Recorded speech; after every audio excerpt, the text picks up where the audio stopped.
best first step is putting on a show. So what I always tell people who want to be a producer and don't know where to start is put on a play for 10 people in like your living room and serve pizza and charge $0 and see how you put the pieces together with as low stakes as possible.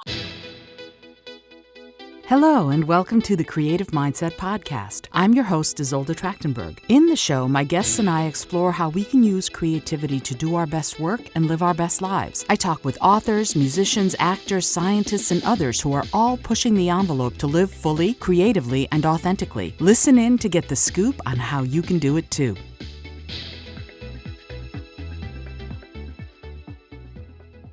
Hello, and welcome to the Creative Mindset Podcast. My name is Isolde Trachtenberg, and I am so happy that you're here. And I'm really happy to introduce you to today's guest and also to meet today's guest because we've just figured out we probably have a lot of people in common. So let me tell you about Jennifer Ashley Tepper. She's the producer of the musicals Be More Chill, Broadway Bounty Hunter, and Love in Hate Nation.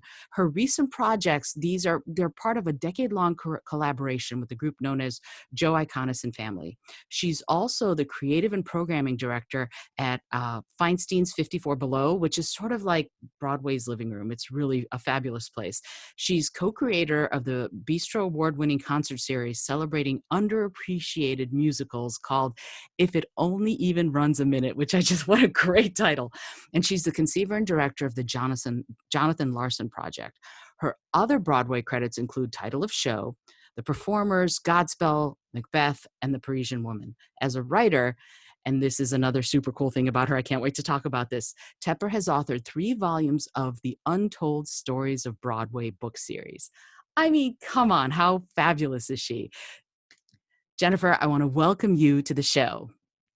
Thank you so much for having me and for the lovely introduction. Oh my goodness. I'm like, you're now that I know more about you, quite frankly, because I didn't know about you before a few days ago, I'm your new number one fan. I have now elbowed aside whoever was number one and I'm sitting in the front row. So I'm so excited that you're here. We know we have people in common, which I'm also, I'm looking forward to chatting about that. But I want to talk to you. Let's start right off. You've produced multiple shows. You've worked on others on and off Broadway. You're the creative programming lead at Feinstein's 54 Below. You've gotten a ton of experience in the theater world. My first question is, how did you start? What ignited your interest in performing and in theater specifically? I grew up in Boca Raton, Florida, so pretty far away from New York City. And I never had any family who worked in the theater, but I was lucky in that my parents and grandparents really loved the theater. So I was taken to local productions and I was enrolled in theater camp at a young age. And I just loved it. I loved everything about it, but I especially loved learning about the shows. And I would see a touring production of a chorus line and be like, what else did those guys write when I was like 9? So from Wow. a very young age, I was super interested in studying theater. And especially, I think, because I didn't have access to New York or Broadway, I put on my historian cap at a young age of going, okay, I can't, go to Broadway, but I can get a cast recording at the mall and I can learn about the show. So that definitely sparked my interest at a young age. Wow. So when you were in that space and you were learning about the history of theater, what was your favorite? What was the thing that made you go, and then I want to know more, and then I want to know more? Was it Broadway shows? Was it theater productions? Was it because I'm curious about the difference between, and perhaps you'll be able to enlighten me, between something like dramaturgy and theater history. That's a great question because I think so many people think that it's the same thing, and it's of course not. I was so taken by, I think, honestly, the writing in musicals. And from the first time I heard something like Annie, which told a story and integrated, dance and character and, song, all of the elements of a musical, I couldn't have defined it that way at a time, but something about the combination of elements just really moved me. And then I wanted to learn more about, again, like what those writers wrote and what those actors did. And just piece it together myself. I remember, before I'd ever even been to New York, my mom used to let me order Playbill magazine. So I would literally get the Playbill in the mail with all the articles, that come with your Playbill when you see a show without actually having seen them. I was just fascinated. And, a huge part of what has also turned me into a historian was at that age, I was like, okay, I want to learn about the Broadway theaters themselves so I can picture what seeing these shows was like. And then when I got to New York, I would go see a show in a theater I'd never been in, and I would know, hey, these 10 Broadway shows played here before that. So I think that also, definitely influenced my brain as I was growing up. Wow. So that's fascinating that the actual buildings, the theaters themselves play such an active role in your imagination when you were 9, 10, 11 years old. That's so fabulous. And you mentioned playbills, and I love playbills, and I now have a love-hate relationship with playbills. I don't know if you're old enough to remember back in the dawn of time in the 70s and 80s when I first started going to Broadway shows, one of the things playbills had was director's notes of the show you were seeing. Mhm. And I so miss that because I love getting that insight about what a director sort of envisioned for the show that they were putting on. And I was wondering from you, within that, when you produce a show, when you're actually helping one happen, do you have a vision for the show, or is that more of the director's purview? It totally depends on the individual project. I think that each musical is in itself like just a complete new creation. It's why musicals are so hard to predict as far as like what will work or what will run. Is it just depends. I've worked on shows as a producer where similar to something that you just brought up where we've all thought about what kind of notes should be in the program to influence the audience before they see the performance, or what shouldn't we put in the program because we want it to be discovered in performance. Certainly I've never worked on anything as a producer where I haven't been incredibly actively involved with the director and writer to shape the show. But it's always a combination of artistic brains, and sometimes there are certain elements you'll want to have input on a production, and on another production you might go, oh, that is completely the scenic designer's purview. So it just always alchemy every single time. That's lovely. I love the idea of alchemy because it does seem like there's so many different parts that all have to work together in concert to make a show go up. But for what you do, and it's funny to say that because I know you do so many different things, but as a producer, what does a producer do? What is involved in the producer's job for putting on a show? It's a great question because also, there's so many producers that do completely different jobs. It's not like, if you're a waiter at an Italian restaurant or you're a waiter at, a Chinese restaurant, your job essentially has the same bones. And that's not true of producing. It's true of a lot of other jobs in the universe. But, I think what I do at 54 Below as creative and programming director is producing. And that involves completely different tasks than producing a Broadway show like Be More Chill. So, for example, on Be More Chill, it's the producer's job to oversee every element of the production, from raising the money and managing the investments to casting to the design to the writing to the marketing to the day to day hiring and budgeting. It's everything. It's really like you're the CEO and it's a company. And then something like 54 Below, which I'm running on a day to day basis, is so different in that that has a structured business model, and it's my job to basically program everything that gets onto our stage and make the decisions about how the artistic elements balance with the tech elements, balance with the budget elements. But it's not the actual day to day is so different than a show, which is the same every night because 54 Below has three different shows with three different casts of personnel every night. So yeah, and producing can be line producing where it's just there's so many different definitions, and I think that's part of why people don't really know what a producer does. Yeah, that's why I wanted to ask the question because I know that people, well, a producer produces. Well, what does that mean? That's one of those questions where I get stuck. I've helped mount productions certainly, and I've directed productions, but I don't have to this day, I don't really have an idea, a really intimate idea of what a producer actually does. But something that you just said really, it struck a chord with me. You put on 3 different shows with 3 different casts every night at 54 Below. What is entailed in that? How do you make that happen? Yeah, I've been there for about 6 years now, and we typically have 18 shows a week. So some nights we have two shows, some nights we have three, and it depends on anything else going on in the space, like a special event or rental and other logistics. But essentially, 54 Below's programming has evolved so that it includes Broadway artists from like stars to people that are just starting out doing solo concerts, and also musicals in concert and concerts that celebrate a certain songwriter, whether it's literally Irving Berlin or the Spice Girls. So it I and love that's it. a like a summary of the like variety, but it goes so far beyond that. I could list like 40 different genres of show, and so on any given night, you have those three different shows in the building, and you're figuring out which audience is going to come to each show and how that impacts which time each show gets and what the ticket price is and how much you can pay the artist. So all of those things are not things that would come into play on a Broadway show. It's so different, as I mentioned. And so 54 Below is really its own unique animal. And in order to run successfully, all of those different types of shows have to be programmed correctly and also do well enough. So it's an interesting project. Oh, it sounds fascinating and also something that it would make me tear my hair out. Budgeting in general makes me wanna run screaming for the trees. So that I'm so glad that there are people like you who can do that and do it well. So let me ask you something. When you're setting up I don't know if it's a season or if it's just year round, do you have themes like, "Oh, for the next month, we're gonna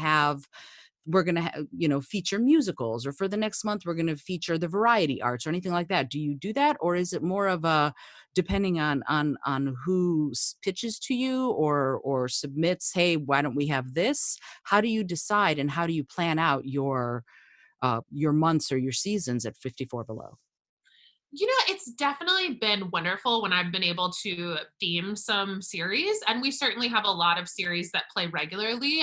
Overall, it doesn't happen too often. I was able to do a series of new musicals in concert a couple years ago where I really hands on produced these 10 weeks of once a week we had a new musical in concert that had never played New York, but it had a significant production out of town or a workshop, and was a worthwhile piece that deserved to be seen in New York. And among the shows that were in that series were Be More Chill, which ended up going to Broadway, and A Strange Loop, which ended up winning the Pulitzer, and all Yay. these musicals that have had these extraordinary paths since then. And anytime we've done that, it's been really exciting. I try during the summer to program a series. This summer, we were supposed to have a series of like new writers in concert, which is a little different than new musicals because it's usually writers presenting a variety of their work. But we've also had a duo show series during the summer, basically during times that are a little less audience friendly and might struggle a little bit more. We try to come up with a theme. But overall, because there's so much to fill and so much of it's dependent on artist schedules, a lot of the time it's just, slotting in the best stuff for each time. And even in that, it sounds like there's so much to keep track of.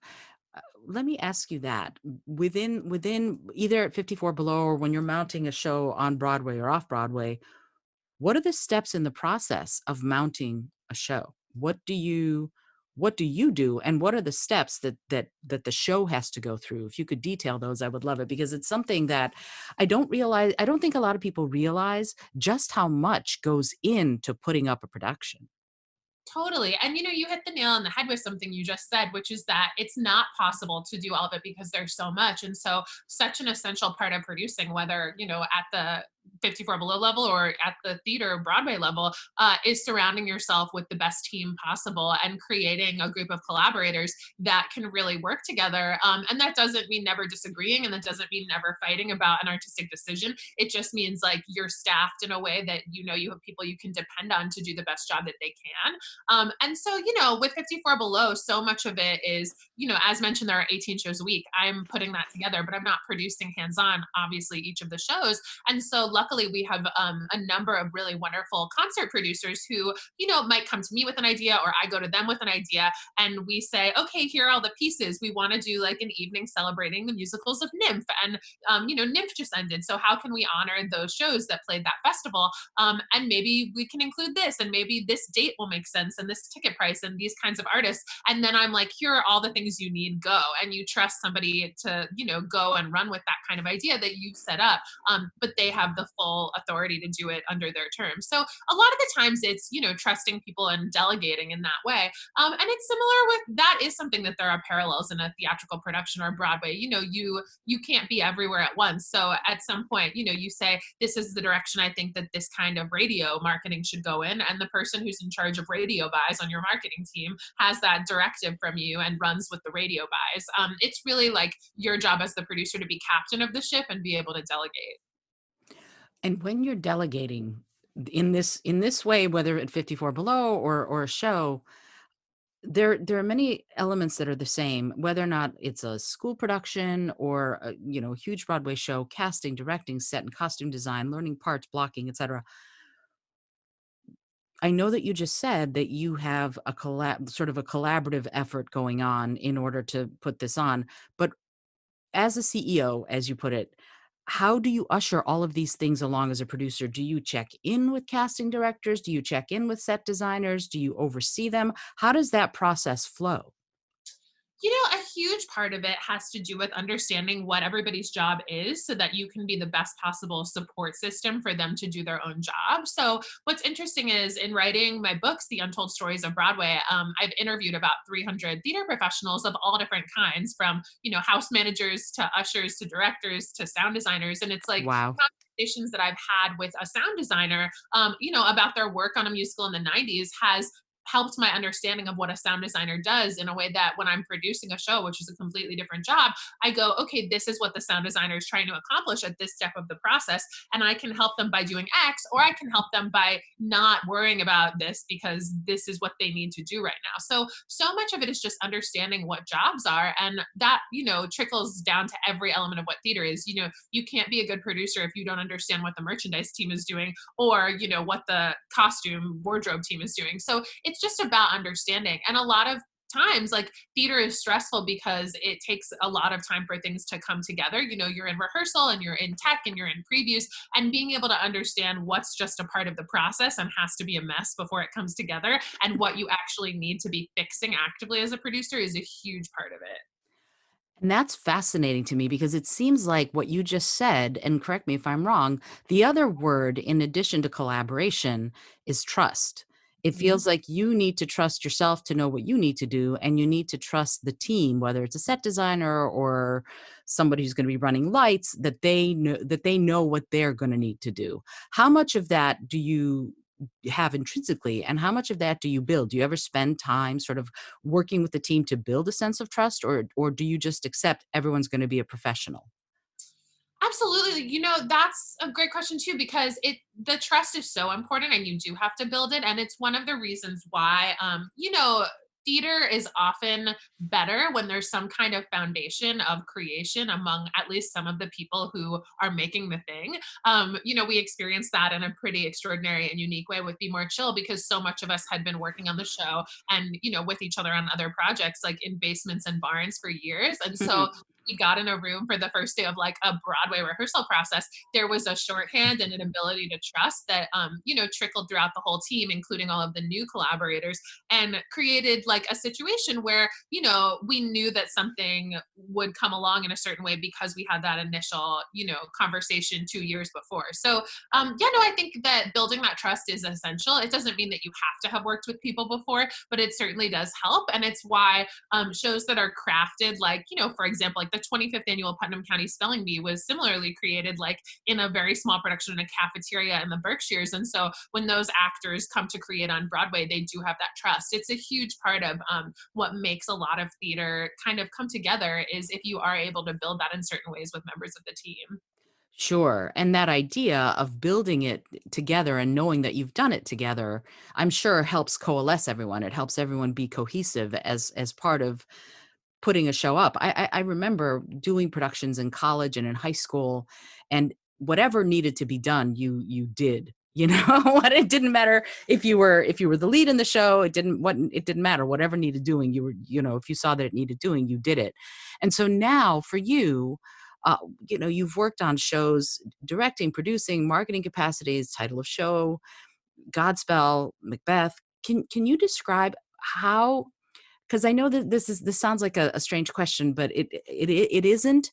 in that I too have many fingers and many pies. You don't do one thing. You do a number of different things, and I'm wondering, how did you for this career that's so varied, yet seems to be so intrinsic to who you are?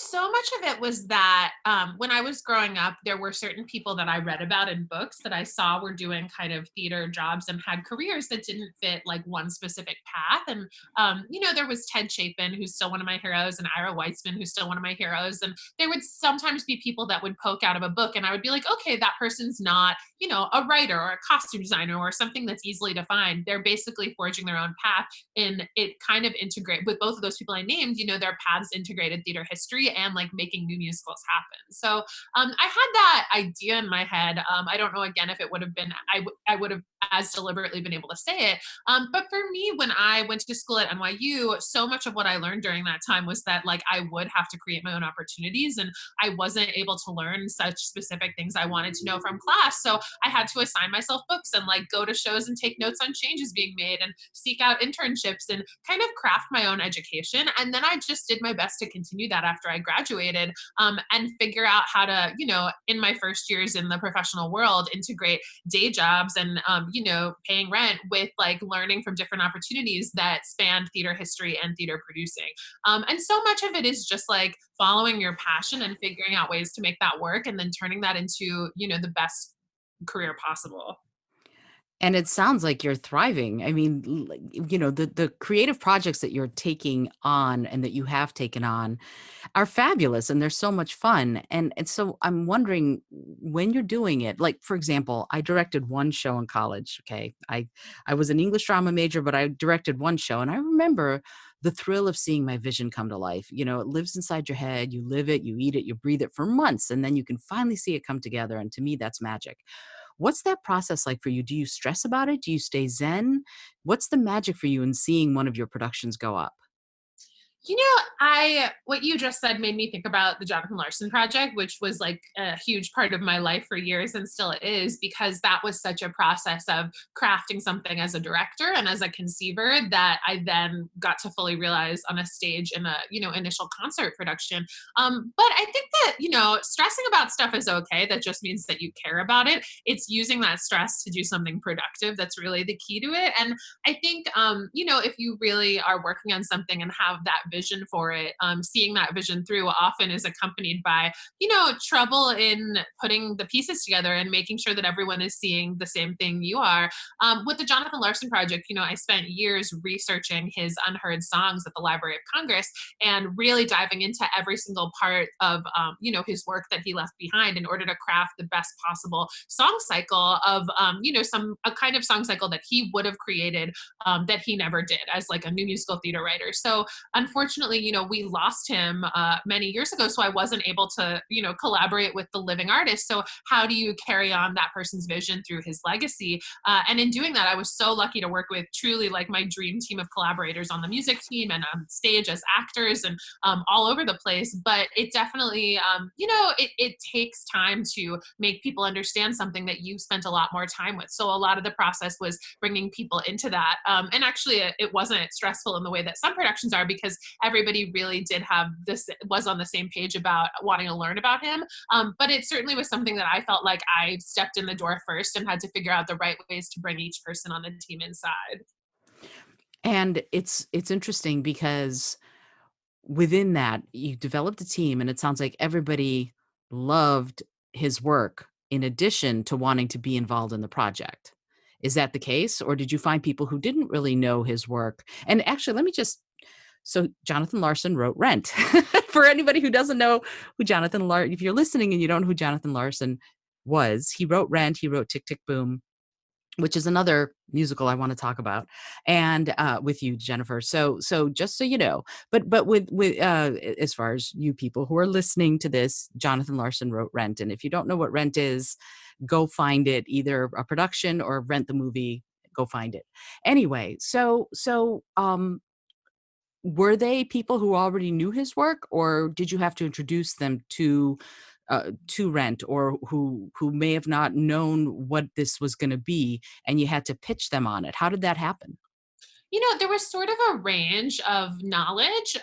There are five actors who are in the show, and the actors, uh, Andy Mientus and Nick Blameyer, who were two of the five actors, like they're huge Jonathan Larson nerds. And as you mentioned, Jonathan Larson, he wrote Rent, but that he died when he was 35, right on the cusp of Rent happening in 1996, and he died very unexpectedly and tragically. And so, his show lived on, and it created this kind of new generation of theater writers and actors who were so influenced by it. And, you can see Rent in every single piece that's come out from 3 years after Rent happened to like now.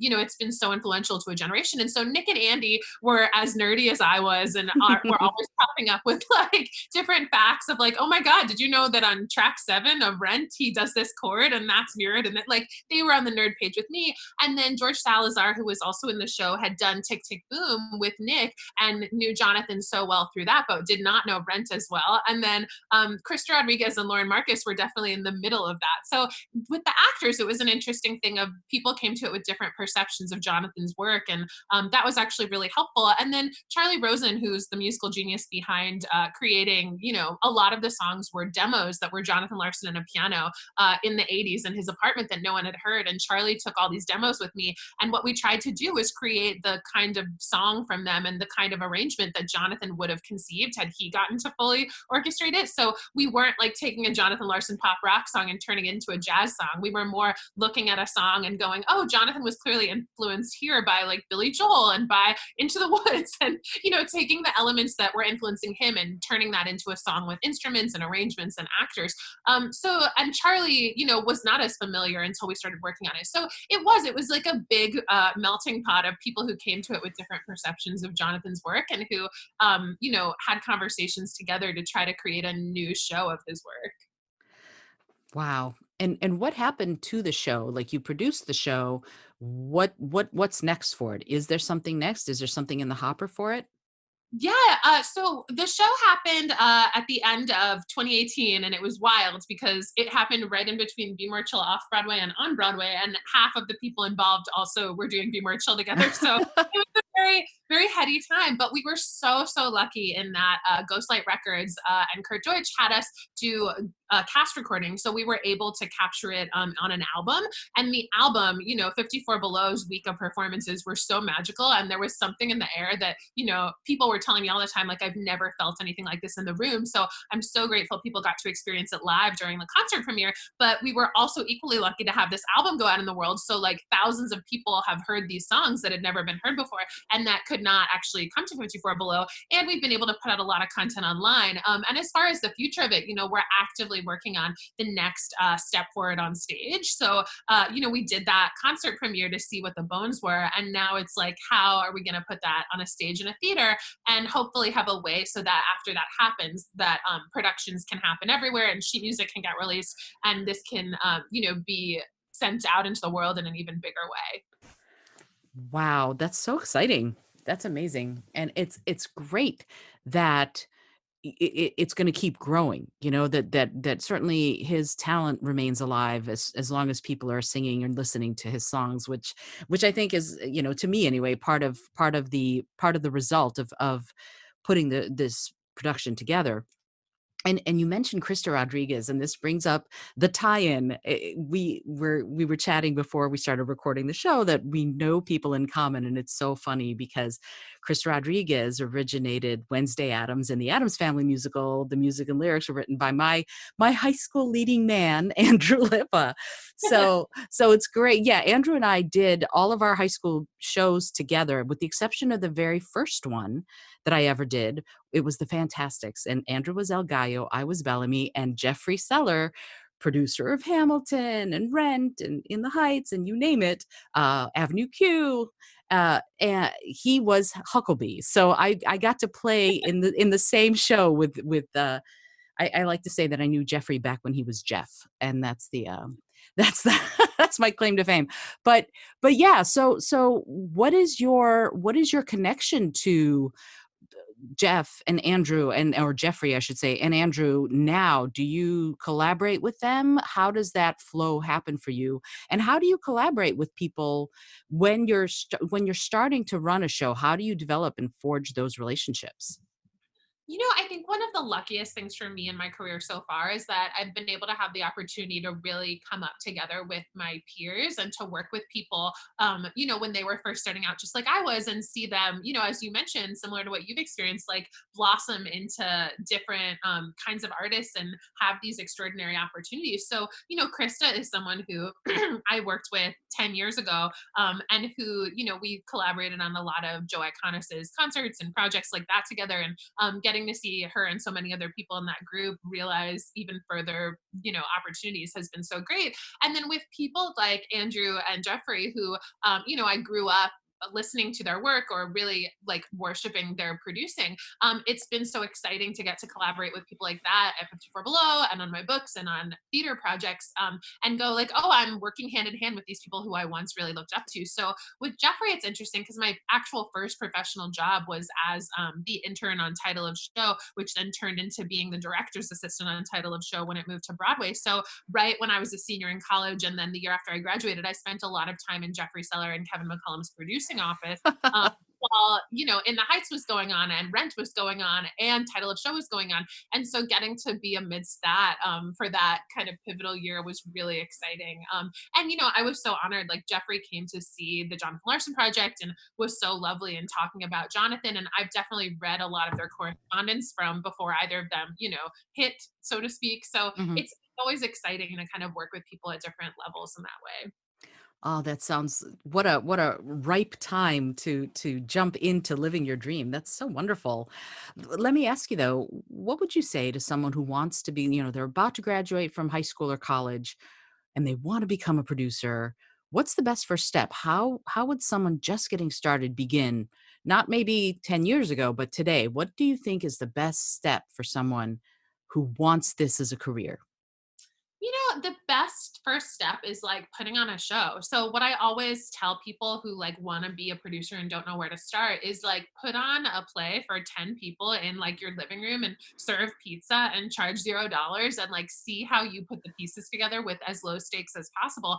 And then the next time you do it, it'll be in a rehearsal studio and you'll charge $10, and then the next time and the next time. So it's just a matter of getting started and not being intimidated by step 20 when really you just need to start with step 1 and find the people that you want to collaborate with and find the show you want to do and figure out how you're going to be a producer and fit the pieces together. But that said, my advice in this exact moment, is probably different from that advice, because as opposed to 6 months ago, or hopefully 6 months from now, and that'll be good advice. Right now we obviously can't gather a bunch of people to eat pizza and do a reading. So much of the best advice right now in this exact moment, I would say, has to do with educating yourself. And anyone in the business, but especially a producer, as I said, one of the best ways to arm yourself is by understanding all the different jobs in the theater. And that's why, like we chatted about, I've been reading so many books during quarantine because I feel like equipped being like able to be equipped with knowledge is some of the best, like, one of the best things we can do right now so that we're prepared for what's next in the theater. So like an aspiring producer who's able to read a book about like a producer from the 50s, or the way that theater worked in the 30s, or the way that, someone talked about doing a show yesterday and wrote a book about it, like all of that is going to be so helpful for a future producer. That's fabulous. And you mentioned, and I love this idea during the quarantine, which is where we are now, you have set yourself a goal to read 100 books. First of all, where are you in that goal? Because it's a fabulous goal. And what are you reading right now? I have read about 45 books so far. So hopefully we'll get to that 100 book goal.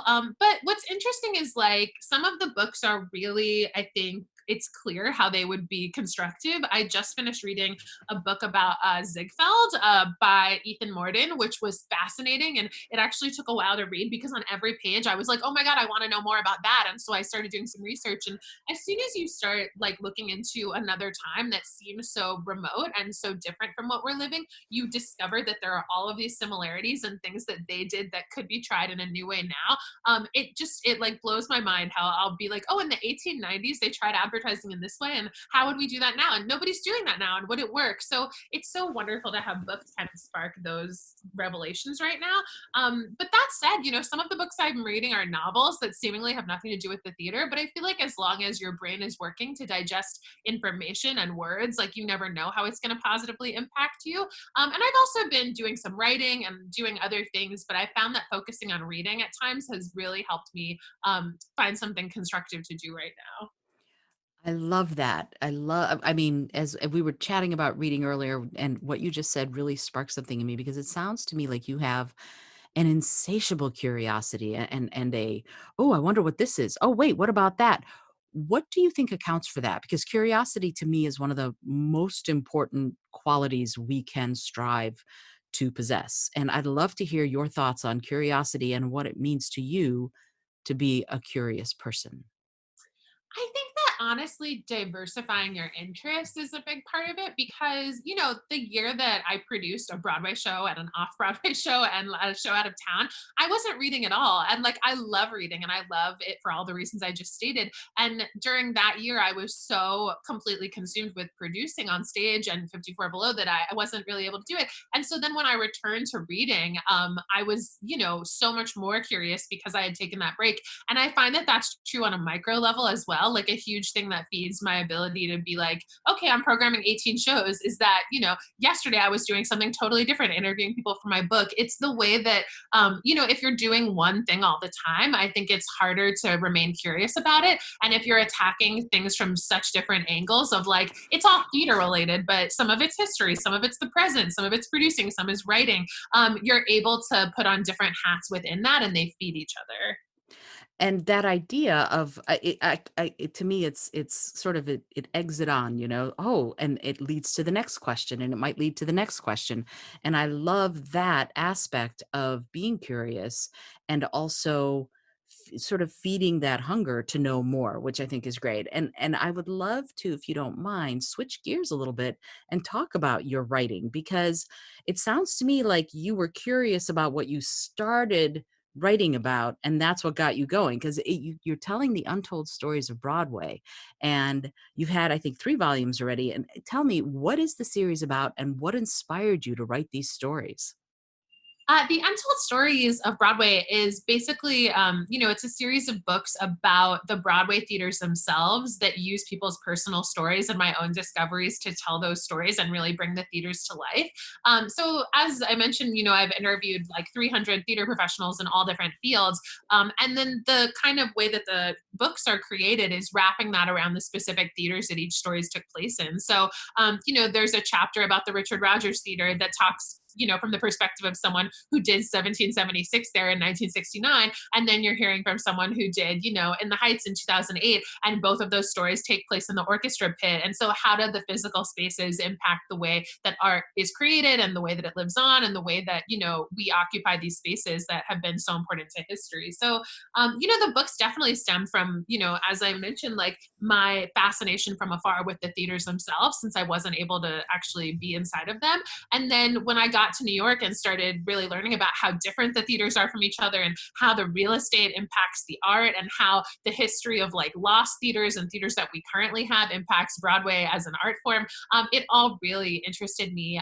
And during my first time working on Broadway on Title of Show, I spent so much time at the Lyceum thinking about people that had been there before and how they'd occupied the space. And that was a huge part of my inspiration for the books, which I always imagined that I would write at some point, but ended up happening, when I was fairly young, like in 2013, when I started writing them. I really feel like even, 7 years later, I'll look back on the first book and go, oh, that's such a different perspective than one I would have now. So my own, it's like gonzo journalism, right? It's like I put myself in the center of it and was really a 26-year-old experiencing it and writing about it and working on the fourth book, which I have done a good deal of writing for during quarantine. It's such a different perspective to be writing about it as someone 7 years older in the midst of this specific moment for the theater. But I'm still writing about, the same years of history that people worked in these theaters. It's such an interesting jump for me in that way. It's so interesting what you just said. It's like looking at a gem, but from different facets. You're looking at the same thing, but from different perspectives as you grow as a person who's involved in theater, but also as you grow as a person living today, we're in a very different time than we were even 10 years ago. Heck, even 6 months ago. So it is so different, and yet it sounds like it informs what you're writing. Does this sounds kind of like a strange question, but I'm going to have to ask it. Do the stories bounce back on you ever? In other words, you bring a different perspective to the story as you're writing it, but does the story ever inform, as you do the research or as you do the interview, does the story inform your view on life and on your profession? And if so, how? Definitely. I think a huge part of it, separate from, the whole learning more about sound design and that making me a better producer, that's a huge way that I think it does impact on a, day-to-day basis. But I also think just hearing things from different perspectives and the way that doing this kind of project has allowed me to do, it really like makes you internalize the fact that there are usually almost never good guys and bad guys. It's not that clear in life, not just in the theater, but in any situation.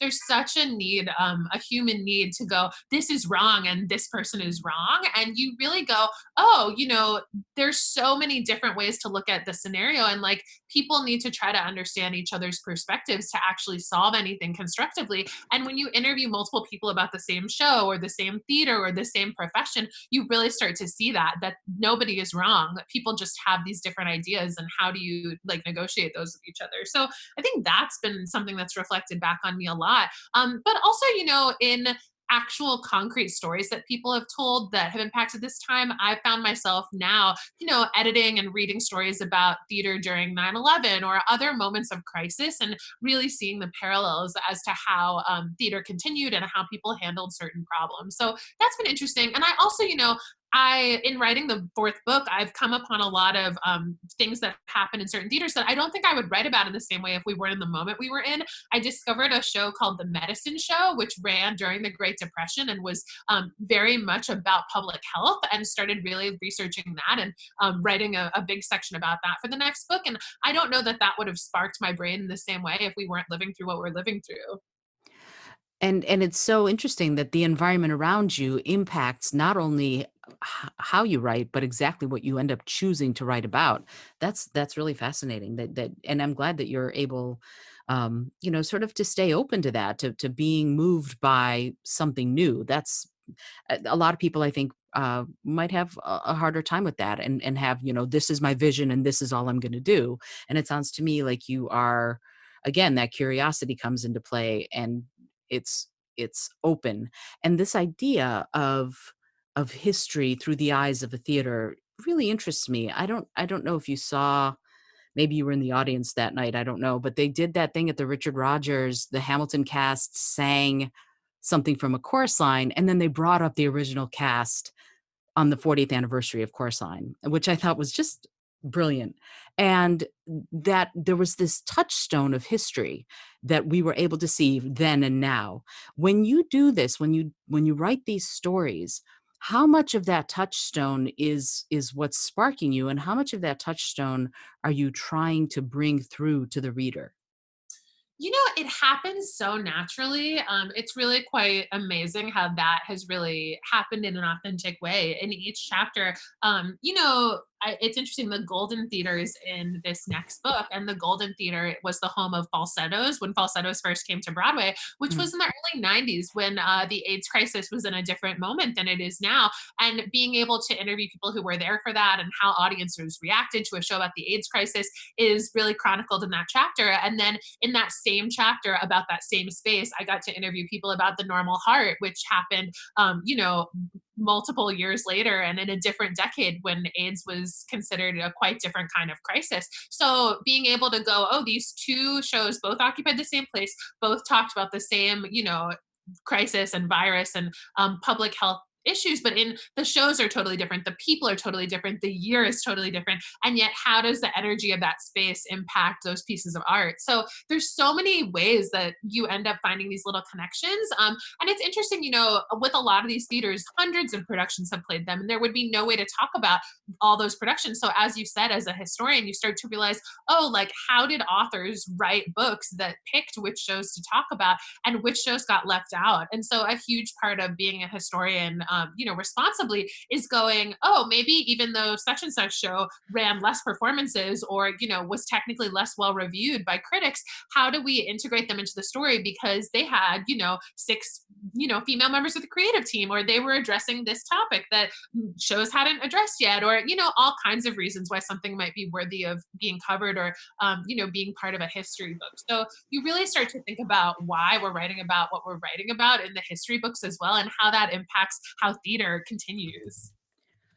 And that's interesting that you said that, because what that sparked in me is what you said about, the show being worthy of having attention paid to it. And that brings me to the concert series. If it only even runs a minute, talk about that for a minute, because I think what a fabulous, fabulous thing to do, and to decide that this is something that you want to bring to people's attention. What is, if it only even runs a minute, and what made you, and it sounds like you've already answered that question, but I'm still going to ask it again. What made you decide that this was something you wanted to do? Underappreciated musicals were such a huge part of my DNA from the first moment I discovered theater, because for me, again, like growing up in Florida, mainly with cast recordings as my point of entry, I would hear something like Merrily We Roll Along, which is still to this day my favorite musical. And to me, that would be equal to something like Annie. They were both just an album that I had. They were both telling a story. They both, had characters I was interested in, and a story and plot I was interested in. And so for me, it didn't matter that Annie ran for years and was a huge hit, and Merrily Roll Along did not run for as long. To me, they were both just musicals. So really getting to kind of discover shows from their recordings made me start everything on equal ground. And then you go, okay, so like these shows that happen to not have as long runs in their initial productions, it doesn't mean that they're not worthwhile, and it doesn't mean that they shouldn't be done again in productions or explored in concerts. And so that's really part of what inspired If It Only Runs a Minute, was going, how do I make more people love these shows that I love and that they might not have heard,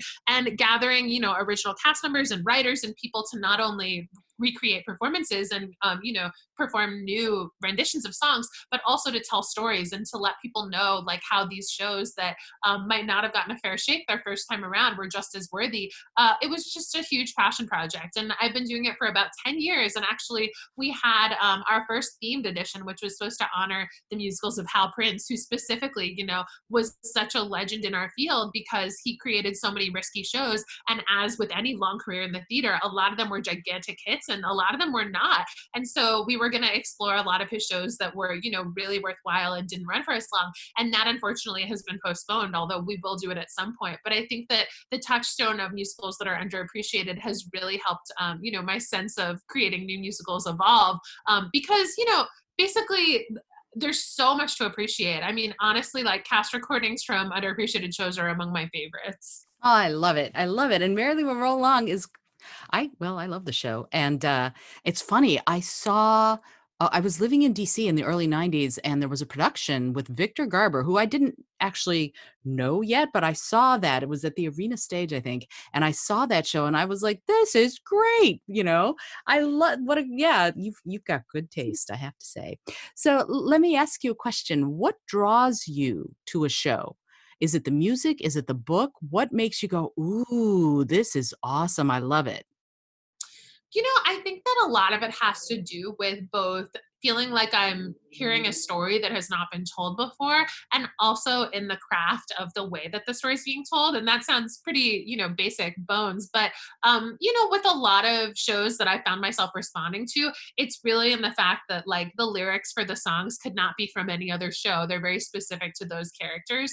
And I think that's, certainly like a hallmark of musicals in 2020 as opposed to musicals in 1930 or something. But for me, like my favorite shows are really specific and often feel like stories about real people. I think that with shows like Merrily, which is like a favorite of mine, and other favorites, I'm like, oh, those are actual human beings that even if they didn't exist, they could have existed. I tend to respond really well when it's a show that feels like real human beings. That's so interesting. My favorite show doesn't have any human beings in it.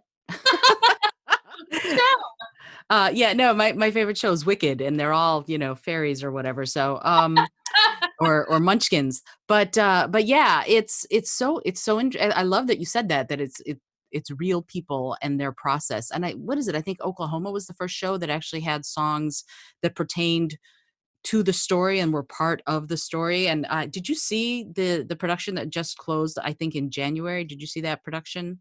I did, it was remarkable. I think Ah, that, it's something I've been thinking about it more during this time, but as far as, like, the history of the musical as we know it, Showboat, which was 20 years before Oklahoma, was so important in terms of integrating the elements, and I've definitely been studying a lot during this time, the shows that came before even Showboat that started to integrate the elements and led to, the art form as we know it today. Did you see that production? I did. I've fangirled all over Patrick Vale since since that seeing that production. He was, wow, was he brilliant. I mean, everybody, the whole show was great. I thought it was terrific, but I just, his Judd Fry blew me out of the water. It was amazing. So yeah, I saw I saw it and was just sorry I didn't get to see it more than once. So let me ask you a question. When you're in the process of this, when you're in the process of doing research, when you're in the process of beginning work on producing a show, what are your first steps? What is the first thing you do? Do you get curious about it? Do you have a vision for it? What is the very first step that you take when you begin a new project? I think that, like, all of the projects I've worked on, like, most thoroughly have a different answer to that. Mhm. So much of the time, the initial seeds come from before you're ever actively working on it. Like, so many of the things we've just chatted about, I'm like, oh yeah, the seeds for my book were planted before I ever thought about, writing that book. Or, oh, the seeds for a concert series about underappreciated musicals were planted, years earlier when I was just learning about them. So I think so much of it just has to do with, like, staying curious, as you said, and the first step is often, learning about something or really responding to something that you're letting yourself experience without any pressure to create something from it and just seeing where that leads you. And I think that's like a good lesson for me to remember and for other people maybe during this time, which is like there's a pressure for some people to create and to like write something and to make a new thing. But so much of what's going to help create stuff is like incubating your interests. And whether that means watching movies or reading or just like learning about something, I think that the first step is often just like cultivating your natural excitement for what you want to make. Absolutely. And it's funny. I was interviewing a mystery writer for the show last week, and we were talking about writing, and he said, even when you're not writing, you're still writing. And I said, yeah, you're percolating. And he went, yes, that's exactly what's going on. And I think that's what happens. You need time for sort of your subconscious to bubble around and come up with the inspiration and with the focus and with the ideas. And if you're constantly writing, I don't think you're giving yourself enough time to percolate. So that's lovely that you honor that in your process and in sounds like in other people's process as well. So let me ask you about your favorite shows that you've worked on. What made them your favorites and what are they? I have spent like lot of the last decade collaborating with Joe Iconis, who's, a musical theater writer who I work with all the time. And from my first moment collaborating with him when I was first entering the industry, I just thought, like, oh, this person is writing musicals and characters and songs like nobody else is. And I really responded to the fact that, he was writing for today, but also integrating so many things that I love about like the classic elements of the musical. And so we've worked together on, so many shows and concerts and albums. And so much of like the last year and a half of my life was spent with a lot of those things fully coming to fruition, with, finally getting a show to Broadway together and finally getting a show to off Broadway together. And, so much of what like makes me passionate about his shows continually is all of those things when I first started out, but also like the group of artists we've been able to bring together to, create them like as a collaborative family. And so we have this, group of people called Joey Iconis and Family who we do concerts of 54 Below and we do all kinds of projects together. And it's just grown over the years. And certainly like a lot of the things I've been most passionate about have been created with that group. Oh, that sounds lovely. It's great to have collaborators that inspire you and that you can work together. And it's interesting to watch within that when you're collaborating. What are you doing?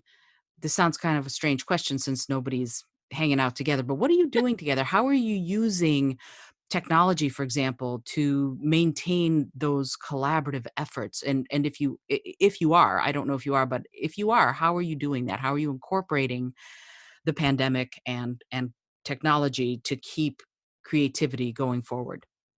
I've thought a lot about the shutdown and the quarantine situation right now happening in 2020 is so different from what it would have been, 20 years ago in terms of so many things, but in terms of like artists staying in touch and learning and creating, there's so many resources that we have right now that wouldn't have been the case even 10 years ago. And so we actually had an album come out of Broadway Bounty Hunter, which was a show that we all created off Broadway last year, and just being able to do pretty much everything we would do if we weren't in quarantine, from having like a virtual listening party to editing the album together to doing press and social media about it.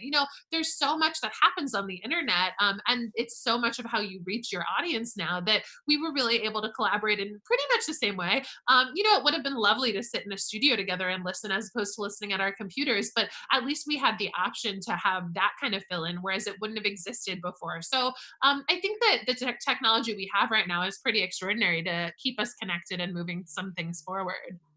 I think it's so wonderful. Yeah, I agree with you completely. And it allows ingenuity in a different way as well as in sort of some of the same ways. Like, yeah, we don't have to all be in the studio together. We can be sitting on Zoom and recording and listening and giving feedback and all of that.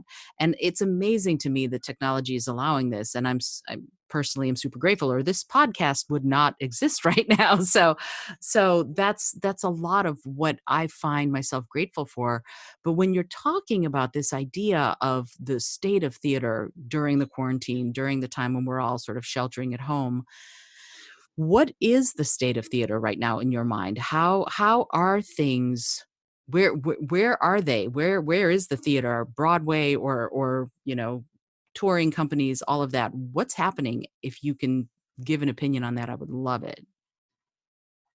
I think that right now the bottom line is like we're not creating theater and we won't be able to create theater until it's safe to do so and until it's financially feasible to do so. And all of those elements will hopefully come together to build a new future, as soon as we can. But for now, so much of what's happening, all of the online content it's incredible that it exists and it's wonderful in so many ways, but it's not actually theater. And I think everybody does know that. But that said, theater is about creating a song and putting it on the internet and having that influence the way you're writing your next show or reading a book that informs the next production you're doing. Like there's so many ways to stay active and creative and artistic, but I think all of it, hopefully is being done with an aim as far as like what we actually do when theater can open up. And so, I think every show and every like kind of creative is having all these conversations about how do we move forward, but the bottom line is that like nobody actually knows because so much of it depends on public health and the government. So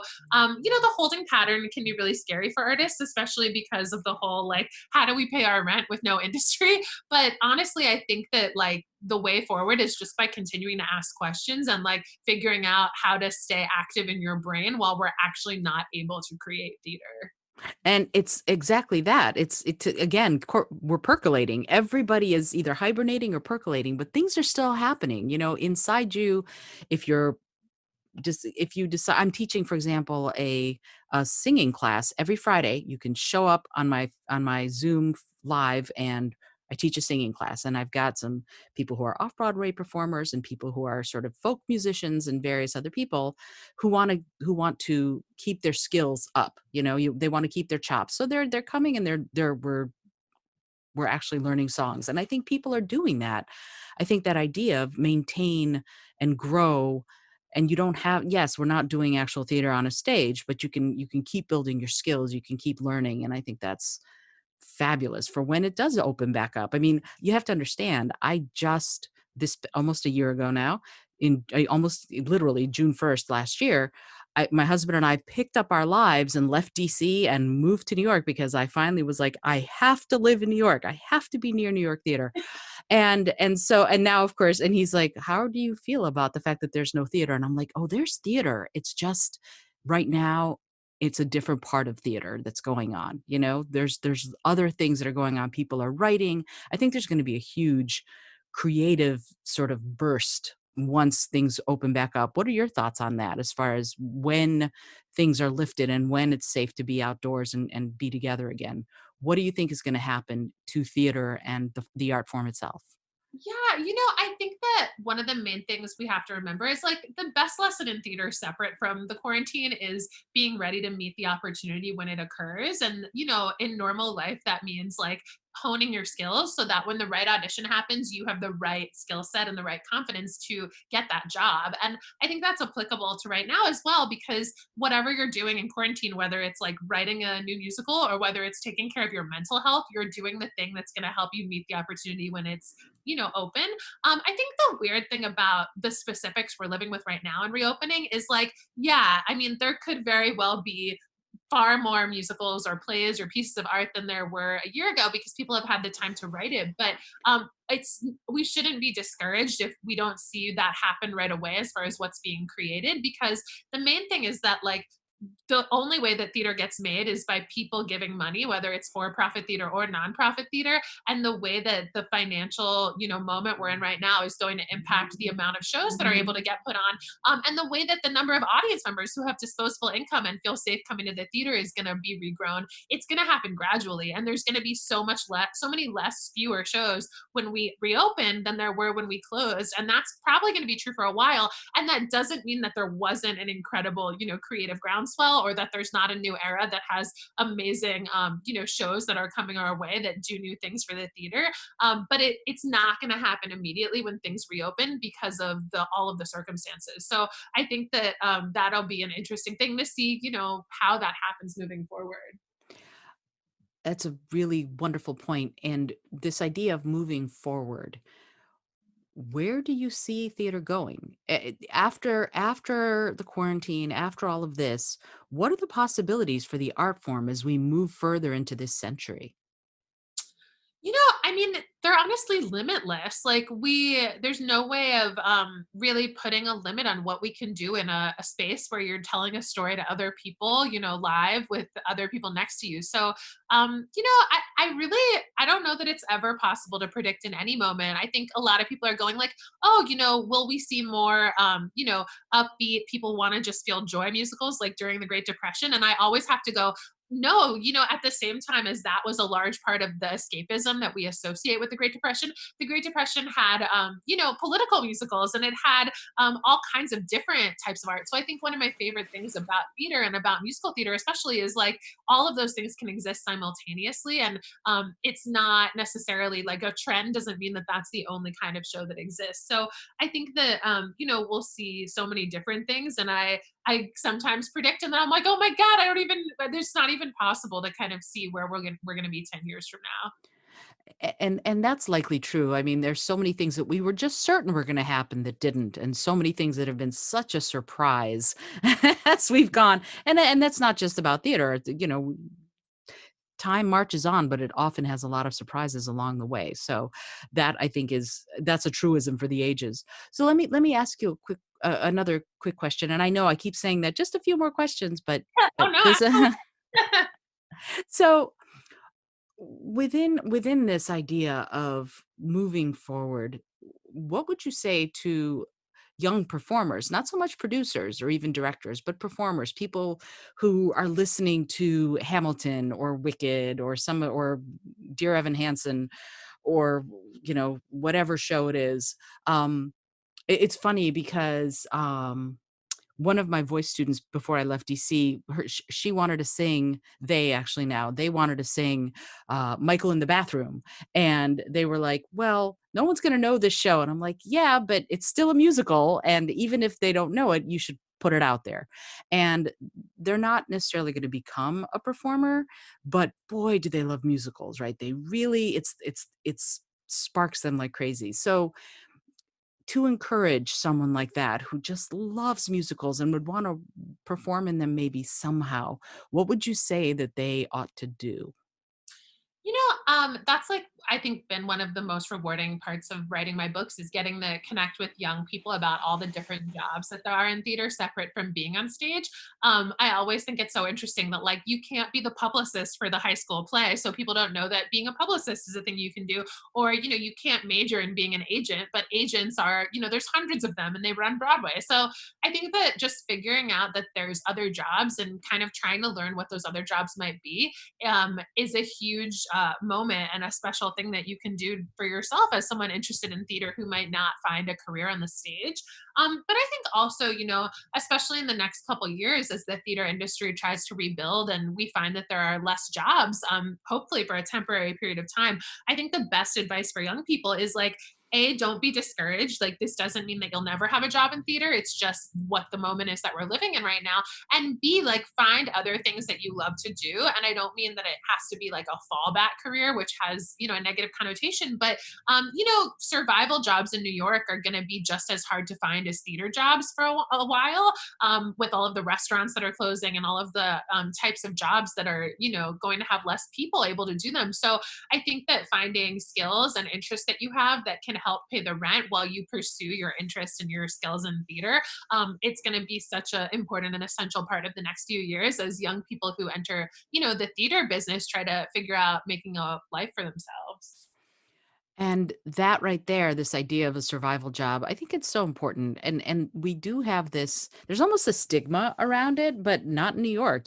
Many people have, they call them your day job, but it's a survival job. It's the job you work, just for anybody who's listening who doesn't know what that is. It's the job you work while you're in the process of building whatever creative career you're going after. It might be on, Broadway, it might be as a painter, it might be as a musician. That part isn't as important as the fact that sometimes you're going to have to pay the rent. And that, well, actually, you're always monthly, you're going to have to pay the rent. And you might live with 15 roommates, but you still are going to have to come up with your share of the bedroom that you share with 5 people. So as you're growing, as you're moving along. So you've answered the question beautifully for young performers, but what about older people? The actor John Mahoney, I think, started when he was 56 years old or something like that, and Rodney Dangerfield also started very sort of late, comparatively speaking. And there are lots of people, I think, right now during this shutdown who are really thinking about, well, I'm so much like, yes, money is tight, but I'm so much happier not having to go to this job that I don't really like. And what I really want to do is theater, or what I really want to do is make music or paint or walk puppies for a living, whatever it is. If someone, let's say in their 40s or 50s or even 60s, doesn't matter. If someone older goes, this is what I want, this, I'm finally realizing this is my dream and this is what I want to go for. What advice would you give someone like that? I think that like a huge asset that anyone has that has just lived on the earth for longer is just having more connections, especially to kinds of people that do all different things. And so I think a huge asset that people, who are any age, but especially older people can bring is who are the people that who love theater, who are not actually professionally working on it, and how are they able to kind of help the things that you said, like creating those new shows or new projects. And so much of being a producer is finding the audience members and the investors and all of that. So with any creative endeavor, figuring out how to use your network to make it happen is a huge part of it. And that can mean like, oh, I have a friend who's a lawyer and they can help me create a contract for a new project I want to do. Or here are the kinds of people I can draw on for marketing to create my audience. So yeah, I mean, I think that's a huge asset that people who are older have. But I also think that just the knowledge that you have as you get older about what you want to do is, so informative. And, you've covered a lot of it. I think just being able to know what you're passionate about is like step one. And it's amazing to me to watch people do that.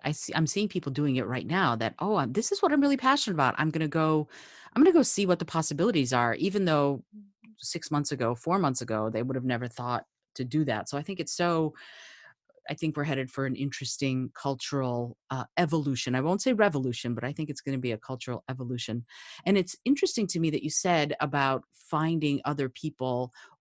What we started this whole conversation with was, what does a producer do? And I think that some people were informed a little bit when the TV show Smash was on, Yeah. because, because Angelica Houston's character, that's what she was doing. She was producing. And it was interesting to watch her sort of have, she had these closed door meetings with investors, and she had to be part of the rehearsal process, and she had to look at the bottom line and the dotted line of everything. How close was what they showed in the TV show to what you do as a producer?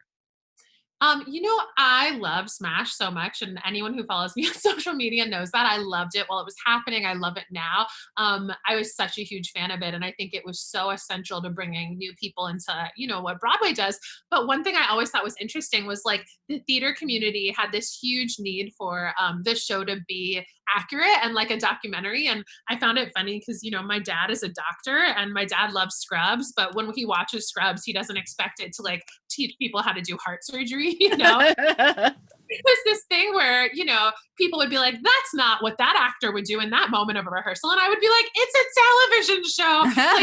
Like, it made me so like interested and also frustrated that that existed. But I understand why it did, because people want their art form to be represented correctly, and they also are interested, like you said, in knowing, like, is that actually what a producer does? Is that actually what a workshop's like? And the answer is like yes. Like the show did show a lot of accurate things, but it dramatized them to create a fictional story. So certainly, like, it wasn't the way that you would understand what a producer does if you were reading a book or watching a documentary. But the idea is that hopefully Smash opens a door so that someone who enjoys it does read a book or watch a documentary, and that adds to, their knowledge.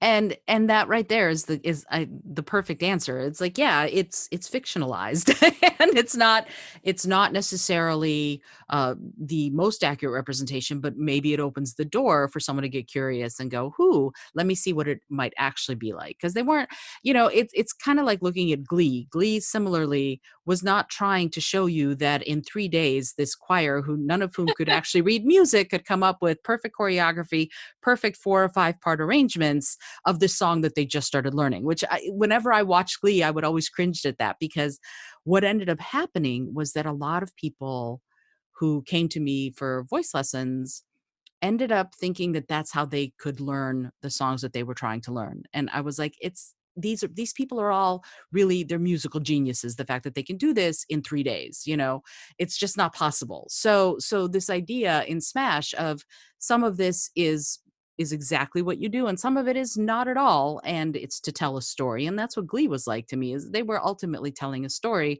But if they were real people, they'd all be musical geniuses, because they could do this incredible choreography and incredible singing and incredible arrangements in 45 minutes. It just, realistically it doesn't happen, but it makes for good television. So when you watch Smash, when you were looking at Bombshell or Hit List was the name of the other show, in looking at them as potential Broadway shows, what would you do to bring them to fruition? If you were the producer, if you were Angelica Houston's character, if you were doing it, what would you do to bring them, to put them up? Well, first of all, I did produce Hit List, which was like one of the first things I did at 54 Below. So we had that hands-on experience. Woohoo! That's great. I didn't know that. Yeah, I worked with Josh Safran, who was the showrunner of season 2 of Smash, and with one of the writers of Smash, Julia Brownell, and we put together an actual musical stage version of it with Chris Rodriguez and Jeremy Jordan and Andy Mientis, and a fantastic team. And it happened right after Smash ended, and we put it on stage. But the fact is that if those fictional musicals are doing what they're supposed to within another story, then they don't actually have the pieces built to be an actual musical. Because picture if you were telling the story of Smash, like telling the fictional story of how a musical got made and using Hamilton, it wouldn't be satisfying, because you would want to actually understand what was going on in a way that you couldn't, because that material does not get, you can't just like pluck it in. So much of the time when fictional musicals are put into, behind the scenes movies or TV shows, they actually have to function in a different way than an actual musical would. So if you want to put them on stage, you really have to create from scratch an actual show. There's actually a book that I think it's called When Broadway Went Hollywood, that's really about this, and how when backstage movie musicals started being successful was when they started realizing that you really couldn't have a show within a show be a book musical. It had to be a review so that you weren't following two plots at the same time. There's something so interesting in that to me because, yeah, I mean, to put Bombshell or Hit List on stage, you have to basically start from scratch and go, okay, we have some of the songs, and they functioned in a different way in Smash, and we have to turn them into a real musical. And I didn't I may have read that you put Hit List on, but I didn't recall reading that. So that's so cool that you did that. And this idea, what you just said about telling a story within a story and how two plot lines are hard for people to follow. What's different? Is it that you just remove the entire sort of televised plot for Hit List and then just told the story of Hit List when you put it up at 54 Below? Is that what how did that work? What was the flow of that? Yeah, well, in order to, as mentioned, like kind of do it during Smash, like the reason that Bombshell's about Marilyn Monroe is because people are supposed to have this base idea of like, okay, we know who she was. We have all of these understandings of different elements of her personality or her life that get us into those moments in the show so that what we're focusing on is the, 60 characters creating Bombshell. And we're not going, who's Marilyn Monroe? It's Right. that. And so what's interesting about Hit List is that it used archetypes of, characters in the stuff that we saw in season 2 of Smash, and what we did was take the bones of story that were created for Hit List that made it kind of make sense within Smash and expand on that to put an actual script to it. So we used the songs, which, as Joe Iconis, who I collaborate with all the time, wrote Broadway Here I Come and the Goodbye Song, which were in Hit List, and then Pasek and Paul, Andrew McMahon. There were all of these writers who had songs in Hit List that we took and then crafted into an actual stage story. Wow, I'm sorry. Is there video of this? I would have loved to have seen it. I didn't know about it, but then I wasn't in New York Yeah. yet, so. Oh my gosh, it was well, that's the thing. It was so many years ago, at this point. It's interesting. But yeah, no, it's all online. Actually, we put it online. We were able to put a lot of the video clips of songs on, but during quarantine, we were able to put the whole thing online. So it should be up now. Oh, where is it? Please tell me I'll put that in the show notes because that would Yeah, be it's amazing. on YouTube. I think you can really find it by just searching Hit List from Smash. Oh, Or that's terrific. yeah. Yeah, I'll put that for sure in the show notes because the songs on Hit List. Don't get me wrong, I love the songs on Bombshell, but there was something much more. This sounds a little odd, vibrant, I guess, for this in the songs on Hit List, and they drew me like crazy. And Krista Rodriguez's big song when she's hanging from the Yeah. from I don't at the moment recall the name of the song, but I love that song. That was on in 2014. That was on repeat on on my iPod. Um, I love that song. So let me. I know just a couple more questions. I keep saying that. So if you were going to think about what is the best thing about getting to produce a show, what is the best thing? I think because, I love theater so much and I love this performer or this writer or this song, just the ability to share that with other people by making it happen. I obviously, Jonathan Larson has been so influential to me and the original company of Rent and all of that. And, I just think about at 54 Below getting to program, Adam Pascal and Anthony Rapp on stage together, reunited, singing from Rent, and Wow. seeing an audience of, people every night having that experience, and giving them something that if they were like me and loved Rent and got to see it, or if they're, loved it and didn't get to see it, like creating a live performance that shares what you love. And sometimes that means like introducing a writer to a performer, and sometimes it means reuniting people and that already know each other or creating something new on stage. But whatever it is, it's just being able to like have an audience experience what you love and have them walk away with like joy from experiencing it. I think that's what hits me. Oh, that's lovely. What a beautiful and all-encompassing answer. And so now let's take a look at the other side of that coin. What's the most challenging thing about this work? I reading a lot of the books I've been makes me just think about how universal this is. But it's like the reason why musicals can become so volatile behind the scenes is that they're so specific in that most shows, and I'm saying musicals a lot, but I really mean plays and anything you see on stage. I just work on musicals more. It's almost every show you see is the result of like years and years of work from so many different people with different visions, even if they're working in the same room. Nobody is the same person. And And so you have with theater, here's this rehearsal we have, and it's taking place at 11 p.m. at night. And the decision we make now can affect whether this show gets a good review and whether it is something that people remember 10 years from now or 50 years from now or not. And so the pressure on an initial production of a show is so gigantic, and there's no editing after. It's not something that you can create and then work on later. Whatever you present live to an audience is the thing that exists. So there's just such pressure with so many different elements, and such a pressure cooker of time and space with theater, that I think is always a challenge. And it's what makes theater so electric and so compelling for people. And it also is like endlessly difficult too. It's funny that you said that. It's compelling, it's electric, and it's difficult. And I think there's a saying, something like nothing good comes easy, but there is something to me about the difficulty of as an actor, as a performer, of pushing yourself to really dig deep and find the raw points of your character. And I wonder, as a producer, do you do the same thing? Is there some part of you that's digging deep to find that pinpoint, that most poignant moment within the show? Like you said earlier, it was about shows that are about real people really strike you. And so are you doing that when you're producing a show? Are you looking for that? And if so, what happens when you find it? Yeah, that makes me think about something that I've been like ruminating on recently, which is like in history, I think a lot of them, and there's exceptions to this, like with anything, but with a lot of the most successful landmark musicals of, all time, like the Chorus Lines, the Hamiltons, the Oklahomas, like shows we've been talking about, they're the result of like clashing collaborators and also like risky elements. And that's the exact same thing that some of the shows that are like technically the biggest not successes are also comprised of. The Merrily We Roll Alongs, like the shows that close quickly.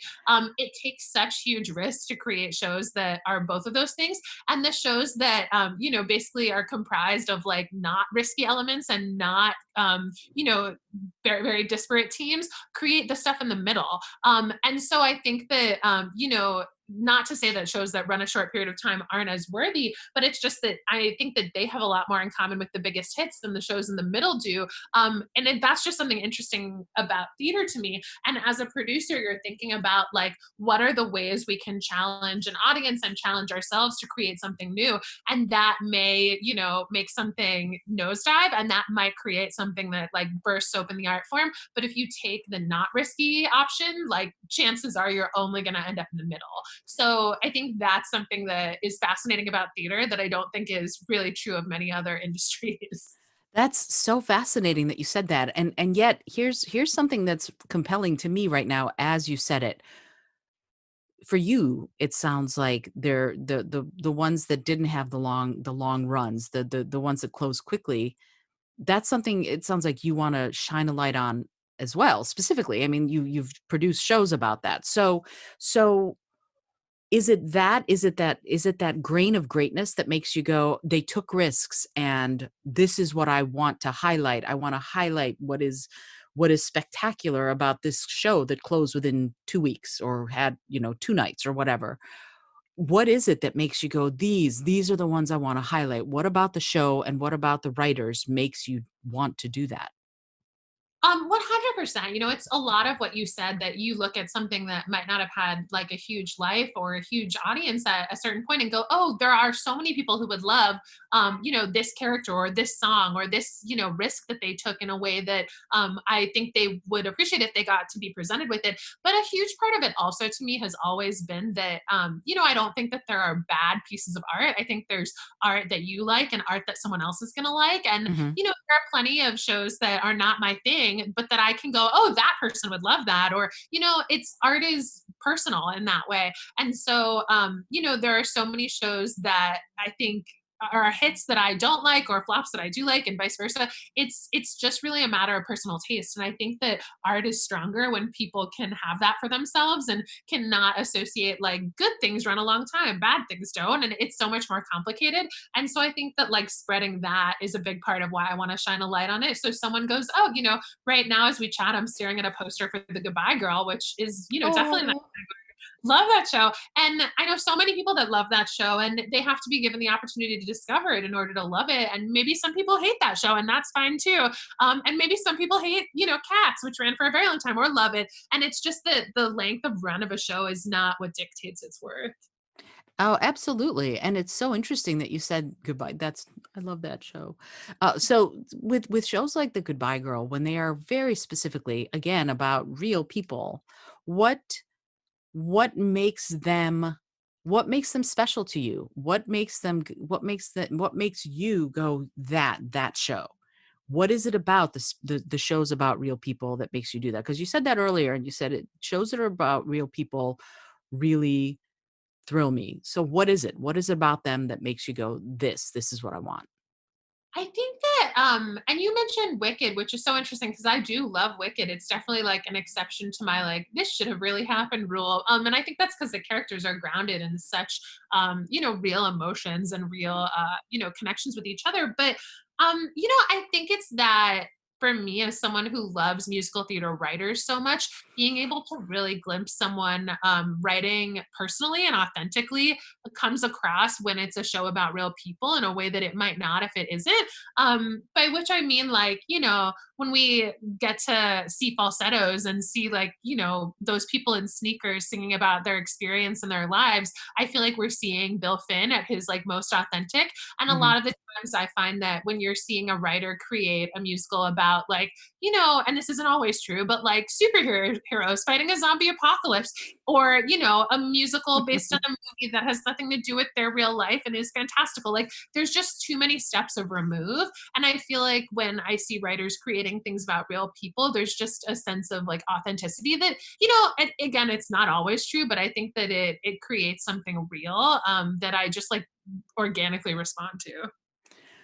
I love that, and I love the idea of creating something that an audience can organically respond to. There are so many shows that other people hate that I'm like, "I love this show." And I think part of it is that there's somebody that I really, one character maybe, or one song that really speaks to me, that I really relate to, and that will make me a loyal fan for life.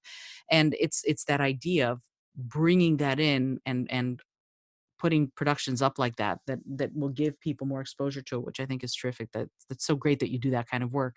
But I know as a writer, you also have done a ton of interviews. And so a couple last questions, I promise. If you could have any dream interview with one of the greats on Broadway, who would it be and why?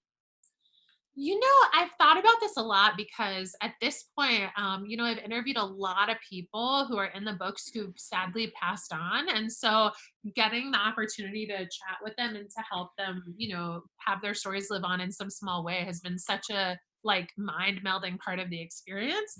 And so I've definitely been like, oh, I almost interviewed Mary Rogers, who I love very much and really, worship her work before she passed. And I unfortunately didn't. So it's like, who are those people that I wish I had gotten and didn't? And how do I talk to those people now? Because everything is, temporary and transient. And so I don't know who my dream interview is, who I haven't, but who's like still with us. I should think about that. It's a great question. But I definitely have like my list of like, I wish that I could sit at a table with like Mary Rogers and, Michael Bennett and Peter Allen and Bob Fosse and Wendy Wasserstein, like the dream interviews that never were. And that inspires me to think about like who I want to interview now and kind of chase those people down.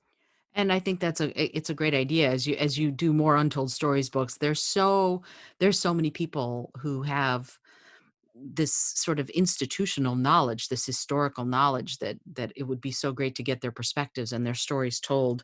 And it sounds a little weird, like before they pass, but it's true. The more people who have been there and walked that road that we can hear their stories, the more it informs our hearts and our minds forever. And I think there's something so powerful about that. I have just, again, a couple questions. So books. I know you're reading tons of books. If you could recommend 3 books that you think people really ought to read because they love the theater or to spark a love of theater, what would those books be? Three of my absolute favorite books, and obviously I have a lot, but three of the ones that I recommend most are Not Since Carrie, which is by Ken Mandelbaum, and it definitely addresses a lot of what we've been talking about today. Not Since Carrie was like hugely influential to me because it really goes into depth about so many musicals that were underappreciated in their time. It talks about shows that played less than 300 performances on Broadway from the 50s through the 90s. But when I Mhm. say in depth, I also like mean it's like juicy, it's fun. You get like fascinating stories about like the people involved, the plots, all that happened, and every page you're like, oh my god, what? Oh my god, what? So it's just a fun read, and it's also like really informative about musicals as an art form while looking at the ones that didn't run for very long. Mhm. And then Everything Was Possible, The Birth of the Musical Follies by Ted Chapin is a huge one for me as well. Ted is like, a theatrical great in our industry, but when he was like about 20 years old, he was basically an intern on the original production of Follies, and he kept diaries about it that he then turned into a book many years later. And Wow. it's a fascinating, look inside a theatrical process of a musical that ended up being really, important. And then the third one is much more rarely heard of, and that's a book called Underfoot in Show Business by Helene Hanff. And that book really rocked my world because basically Helene Hanff, who, was a very successful playwright and writer later in life, wrote a memoir by a theater kid who wasn't famous, but she did this in the 40s. So basically, you're reading about, like so many aspiring theater people now, or, theater professionals that were once that way.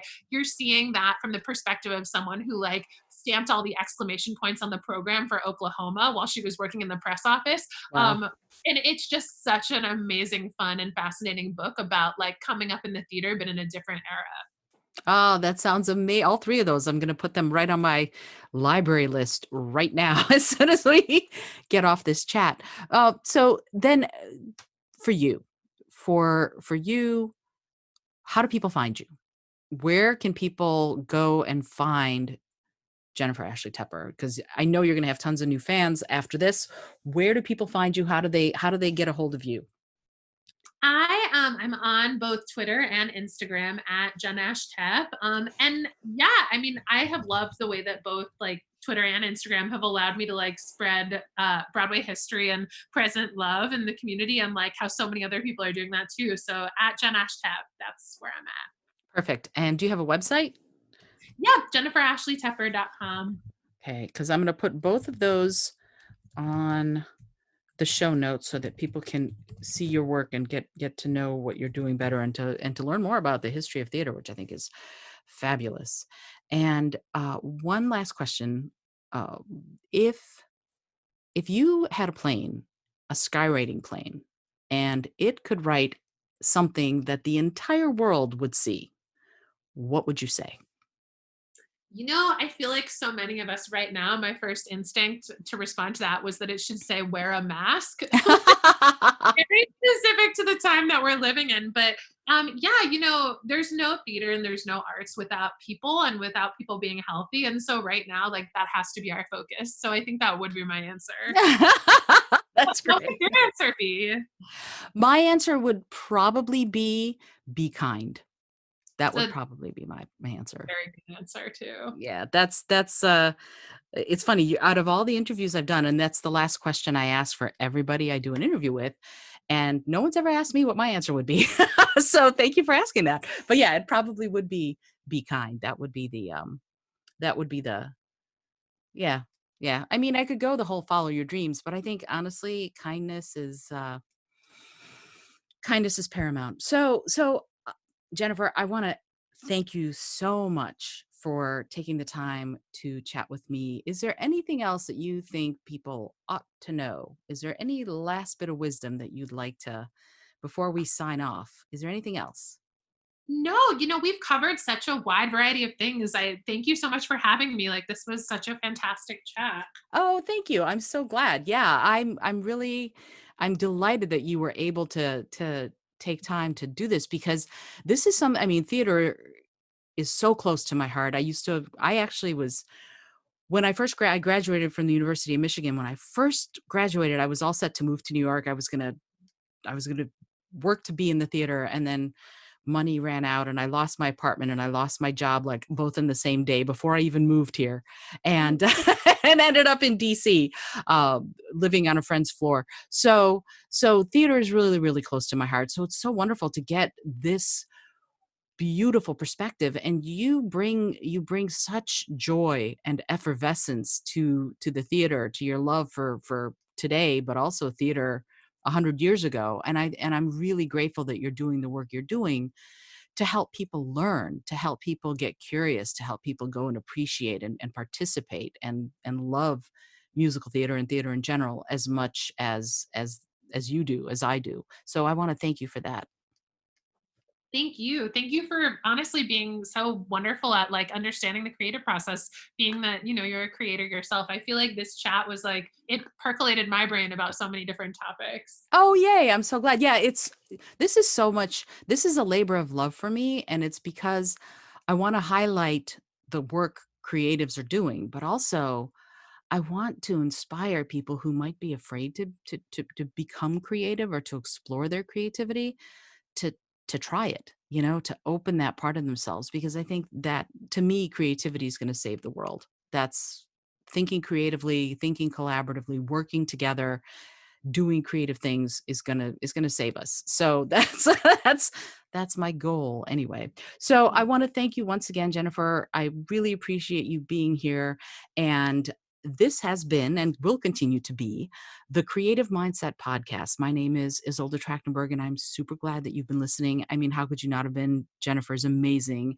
Find her, follow her. You're going to learn so much more about theater and the history of theater and beautiful, amazing projects. She's a mover and a shaper, and I'm very excited that she is here and doing this work. So until next time, if you like what you've heard, please consider leaving a review for the show, getting in touch and letting me know if there's something more or something different that you'd like to be hearing about, because I work with creative. I am an equal opportunity creative interviewer. So if you have other people that you'd like me to talk to, let me know who they are, because I think it would be great to have these conversations out there so that we can all learn and be nourished by them. Until next time, once again, this is Isolde Trachtenberg, and I send you all of my love.